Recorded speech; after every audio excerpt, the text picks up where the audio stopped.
अस्सलाम वालेकुम नाज़रीन। बिल आखिर गवर्नमेंट जो है वो यूरोपीय यूनियन का प्रेशर बर्दाश्त नहीं कर सकी और जो उससे डिमांड की जा रही थी वो उसने मान ली है। वो डिमांड क्या थी और गवर्नमेंट ने क्यों मानी, ये मैं आपके साथ अभी शेयर कर देता हूँ। आपको याद होगा कि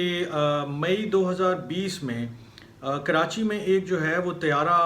वो एयरपोर्ट पहुंचने से पहले उसके साथ ही मॉडल कॉलोनी है, अगर आप कराची गए हों कभी आपको मालूम होगा, वहाँ वो गिरकर तबाह हो गया था।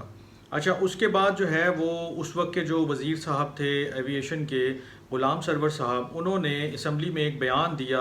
और उस बयान से जो है ना वो समझ लें कि आप पाकिस्तान की एविएशन जो इंडस्ट्री है या पाकिस्तान का जो एक नाम था वो तहस नहस होकर रह गया। मतलब पूरी दुनिया में शोर मच गया कि पाकिस्तानी पायलट्स के पास जो है वो फेक लाइसेंस भी हो सकता है। यानी कि जो जहाज़ उड़ा रहा है, जो मुसाफिर उसके साथ जा रहे हैं, जब उनसे अगर आप उनका उनका जहन पढ़ने की कोशिश करें, या जो दुनिया में एक शख्स मौजूद है वो ये सोचे कि जनाब जो पायलट है वो फेक डिग्री वाला है या फेक उसके पास लाइसेंस है और ये मुझे उड़ा के लेके जा रहा है, पता नहीं इसकी ट्रेनिंग भी पूरी है या नहीं है, या इसको काम आता भी है या नहीं है। लेकिन उसके बाद पाकिस्तान इंटरनेशनल एयरलाइंस पे यानी कि पीआईए के ऊपर पाबंदी लग गई। आप पीआईए के ऊपर जो है वो यूरोप नहीं जा सकते, पीआईए के जहाज़ नहीं एंट्री थी उनके लिए, यूके नहीं जा सकते थे, आप किसी और कंट्री नहीं जा सकते थे क्योंकि इंटरनेशनल बैन लग गया था। अब उस बैन को हटाने के लिए जो है वो यूरोपीय यूनियन ने जो पीआईए के ऊपर बैन लगा था उसको हटाने के लिए यूरोपीय यूनियन ने आपसे ये कहा कि आप रेक्टिफाई करें अपनी जो भी डेफिशिएंसीज हैं, जो भी आपकी कमियां कोताहियां हैं, जो आपके मामलात उल्टे सीधे हैं, उनको ठीक करें। और उसमें एक दो चीज़ें ऐसी हैं कि आपको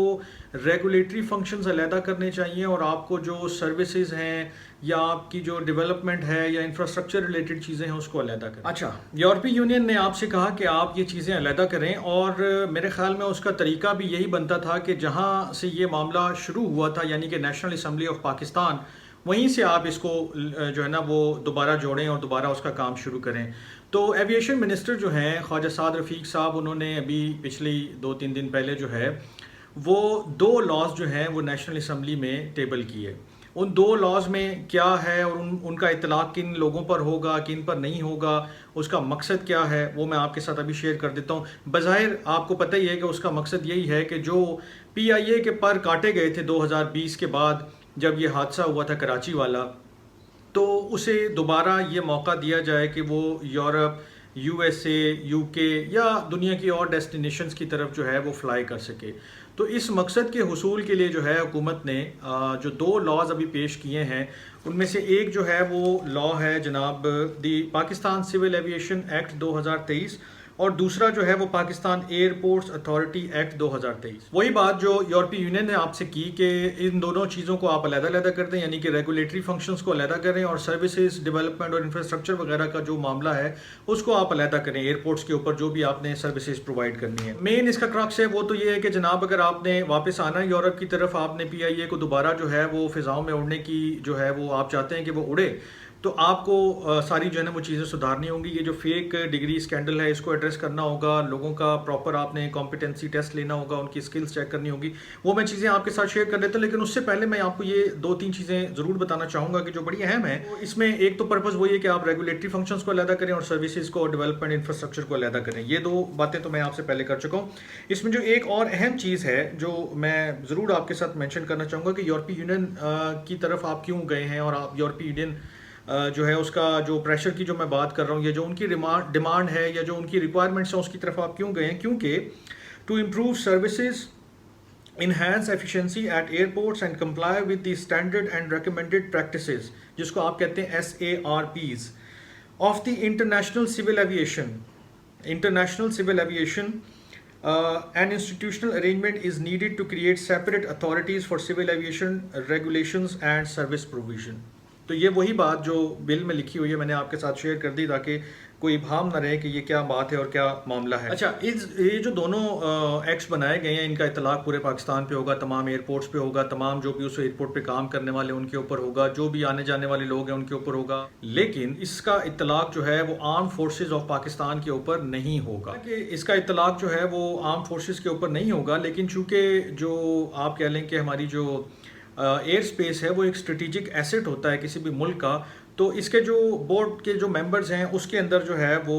vice chief of air staff जो हैं पाकिस्तान एयरफोर्स के, वो भी इसके मेंबर होंगे। और इसमें इन्होंने एक दो कमेटीज़ भी बनाई हैं कि जो स्ट्रेटिजिक अफेयर्स के हवाले से गवर्नमेंट को गाहे बगाहे अपनी जो है वो रिकमेंडेशंस और अपनी जो है सिफारशात वो देते रहेंगे। अच्छा, इसमें एक दो चीज़ें और हैं कि जो बड़ी इंपॉर्टेंट हैं, क्योंकि ये मामला उससे जुड़ा हुआ है 2020 के एक्सीडेंट से, और इसमें सेफ्टी सिक्योरिटी को आपने इन्हांस करना है और यूरोपीय यूनियन के स्टैंडर्ड्स के मुताबिक करना है। तो इसमें जो दो तीन चीज़ें और हैं चीदा चीदा वो मैं आपसे शेयर कर लेता हूँ। लाइसेंस का वैलिड होना जो है वो बहुत ज़रूरी है। इसमें एक शिक है, शिक नंबर 35, उसमें लिखा हुआ है कि no person to operate an aircraft etcetera without a valid aviation document. ये वही चीज़ है जिसको आप अगर कनेक्ट करें कि 2020 का जो मामला हुआ कि फेक डिग्री लाइसेंस है, तो अब आपके पास वैलिड लाइसेंस होना चाहिए, तभी आप जो है वो फ्लाई कर सकते हैं, या कोई भी एविएशन में जो भी आपकी जॉब है या आपका कोई काम है या आपके ऊपर जो भी रिस्पॉन्सिबिलिटीज़ दी गई हैं उसके लिए आपके पास एक वैलिड डॉक्यूमेंट होना चाहिए। अच्छा, सेक्शन 37 में जो है वो फिट एंड प्रॉपर होने का भी टेस्ट लिया जाएगा। आपका जब आपको लाइसेंस दिया जाएगा तो ये चेक किया जाएगा कि आप फिट हैं, प्रॉपर हैं, आप बिल्कुल अपने यानी कि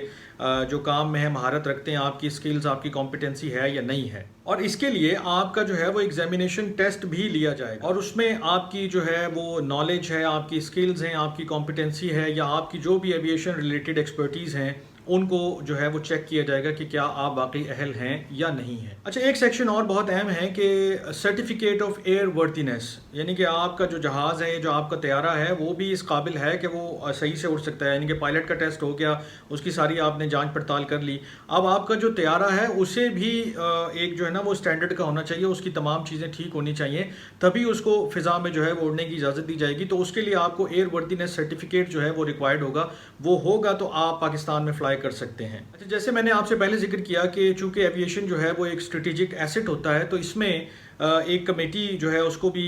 वो तश्कील दिया गया है, और वो उसका नाम है national civil aviation security committee. ये एडवाइस करेगी आपको national civil aviation security policy review, recommendation और इम्प्लीमेंटेशन के हवाले से। ख़त्म करने से पहले एक आखिरी चीज़ आपके साथ शेयर कर दूं कि इस लॉ के मुताबिक जो है वो section 34 of this law says कि आपकी जो सिविल एविएशन का एक्ट है उसके तहत आपको तमाम किस्म के टैक्सेस से भी छूट है, वो चाहे सुपर टैक्स हो, वो चाहे आप कह लें कि सेल टैक्स हो सर्विसेज के ऊपर, या प्रॉपर्टी टैक्स हो, तो आप इन तमाम टैक्सेस से जो है ना वो एग्जेम्प्टेड है। तो मेरा ख्याल है कि अगर ये इतलाक हो जाता है इसका और उसके बाद आप यूरोपीय यूनियन को अप्रोच करते हैं, जैसे ख्वाजा साद रफ़ीक साहब ने खुद भी कहा कि इंशाल्लाह अगले 3 महीने में हम जो है वो यूके की तरफ फ़्लाइट्स ऑपरेशन जो है वो रिज्यूम कर सकते हैं, उसके बाद हम फिर यूएस या यूरोप की तरफ जाएंगे। तो ये जो कदम है नेशनल असम्बली में इन बिल्स को लाना और फिर इसको पार्लियामेंट से पास करवा के इनको नाफिजुल अमल करना, ये उसी तरफ जा रही हैं चीज़ें जिस तरफ मैंने वीलॉग के शुरू में बात की कि यूरोपीय यूनियन ने आपसे ये डिमांड की